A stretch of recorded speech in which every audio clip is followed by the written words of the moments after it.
Hi there, I'm Lena Anani, and you're listening to She Wrote a Book, where I interview amazing women from all over the world who also happen to be published authors. I created this show to educate, entertain, and inspire you to be the voice you want to hear in the world. Did you know this episode comes with a free gift? It's a webinar for aspiring authors who want to learn my insider secrets on writing and publishing books. You can access this free training instantly at SheWroteABook.com/bonus.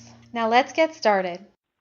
You're listening to episode number 23 of She Wrote a Book, and today I'm interviewing Lena Marie, author of the book Pick a Struggle Cupcake, Seasons. Seasons is a collection of short inspirational stories based on the author's very colorful and sometimes tragic life.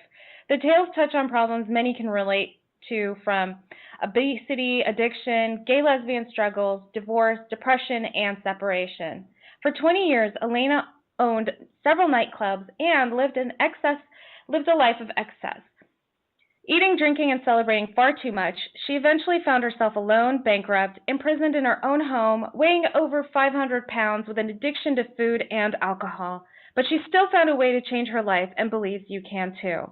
Again, her book is called Pick a Struggle Cupcake, Seasons. You can find the link to purchase her book in our show notes for this episode at SheWroteABook.com/23. So Elena, thank you so much for being a guest today. I'm curious to see, tell me a little bit about why you decided to write the Seasons collection for Pick a Struggle Cupcake. Well, that's actually the second book in the series. The first one was just Pick a Struggle Cupcake.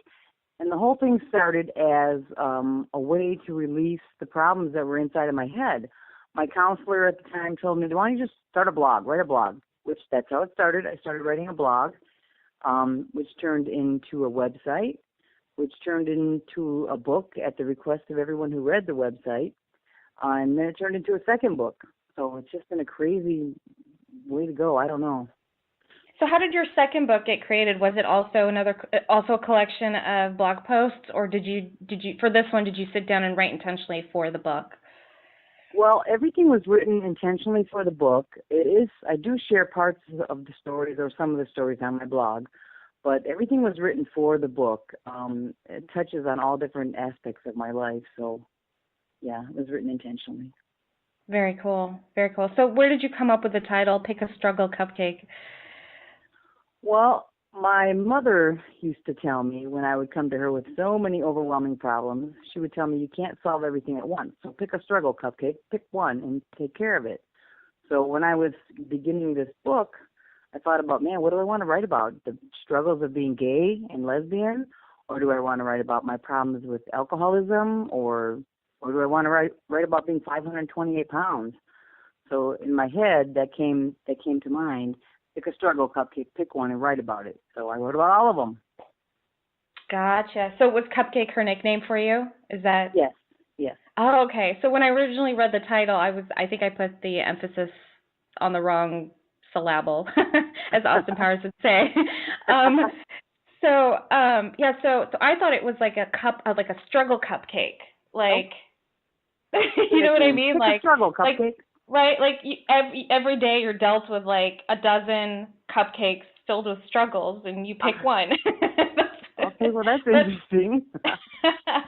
I mean, but I like the way I like your story better. That's something that your mom used to say. Pick a struggle cupcake. I like that. Right. So of your stories, which one stands out the most, or is always the one that your fans talk to you about or bring up?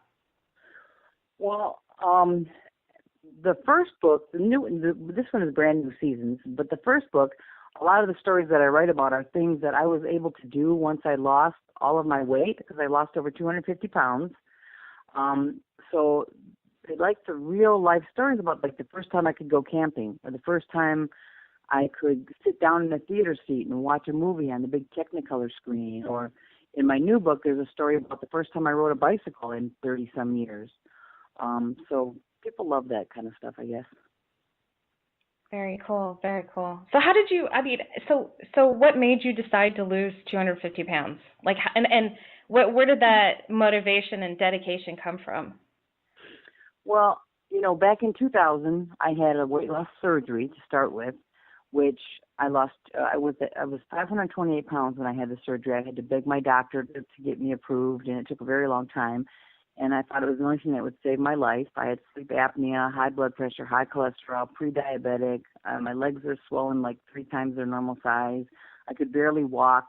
And then I got hit with a case of shingles. So I thought my life was over pretty much.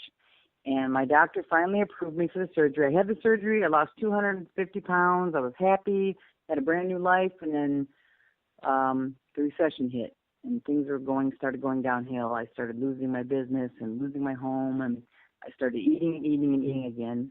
And I learned how to bypass the bypass, and I gained back almost all the weight that I had lost. So I had no magic bullet left after that. So I was so depressed and so upset. I just, you know what I did? I ate more, and I drank more. And one day, my manager drove me home from the nightclub that I owned, and I got out of my car in the January winter snowstorm, fell down in my driveway, broke my wrist, shattered it in 3 places. Wow. Couldn't pick myself up. I was almost 500 pounds again, and I sat there in my driveway for about 40 minutes trying to figure out how to get into my house. Eventually, I crawled in the house, and I passed out on the floor of my home, drunk and almost 500 pounds with a shattered wrist. So when I woke up in the morning, I was like, wow, I knew that my life had changed. I had an epiphany that said, you know what, you're not going to be here much longer if you keep this up. And I wouldn't have been. So I went and had my wrist reset that day, and sitting there outside in the emergency room, I thought to myself, God, what am I going to do? So I went home, locked myself away, and I figured I had to do 3 things to beat this.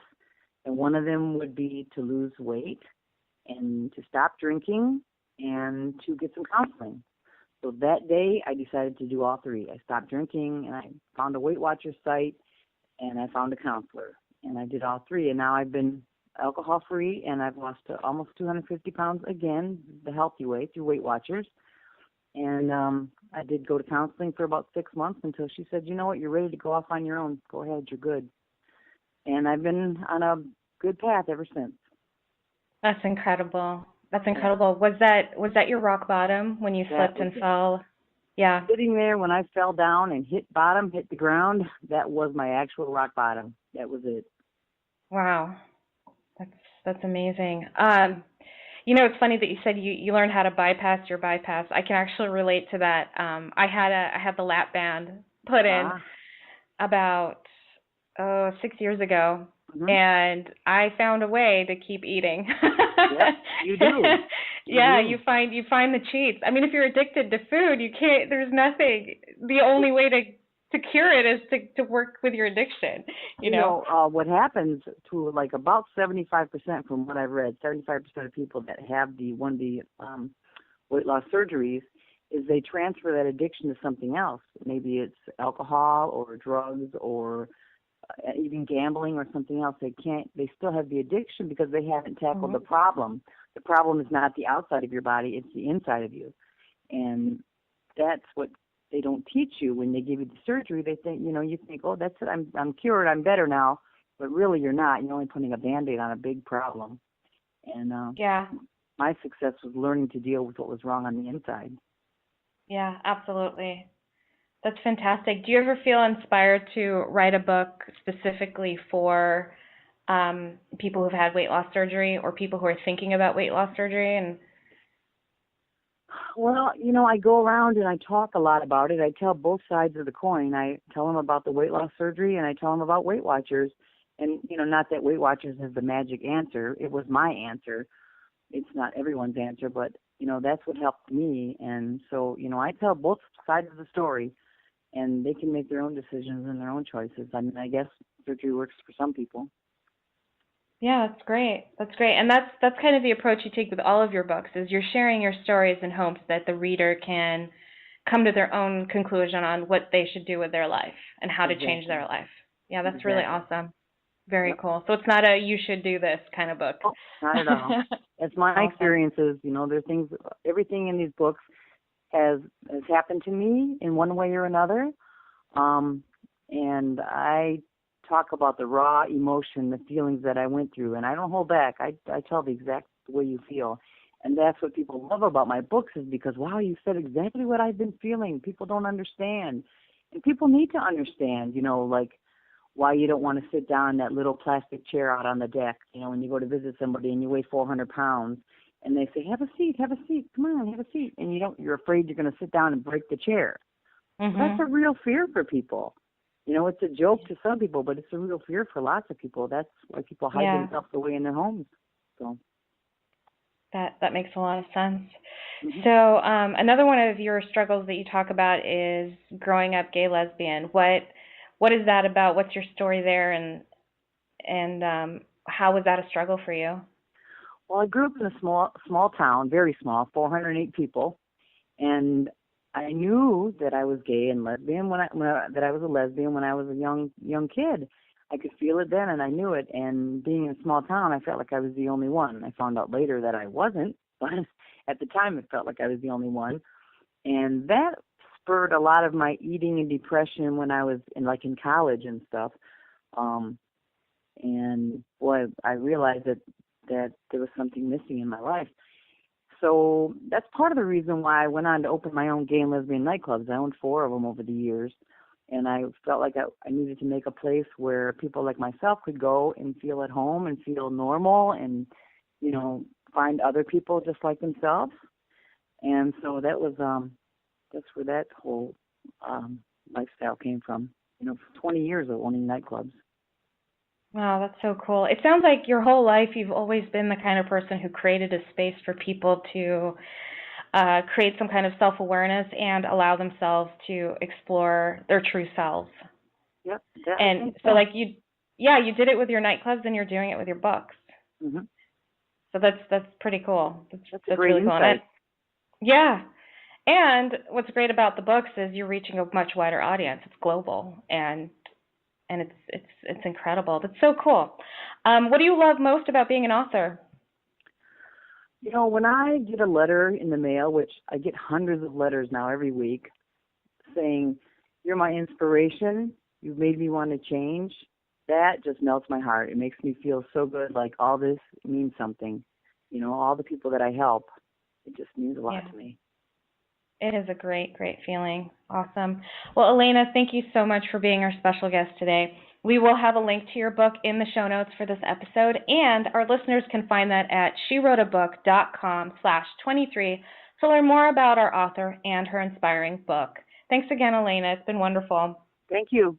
Thank you for listening to She Wrote a Book. If you enjoyed this episode, then subscribe now so you can automatically get access to all new episodes, and feel free to share your inspired thoughts with us in the comments too. I'd love to hear from you. Are you ready to write your own book? Get started now with my quick and concise webinars so you can learn my insider secrets on writing and publishing your own book. Claim your free gift now at SheWroteABook.com/bonus. Until then, may you always feel good and make magic. Feel good, make magic now. Lena, Anani will show you how. Ignite that wisdom inside of you and show the world what you do. To publish, write, and promote, learn the best way to go.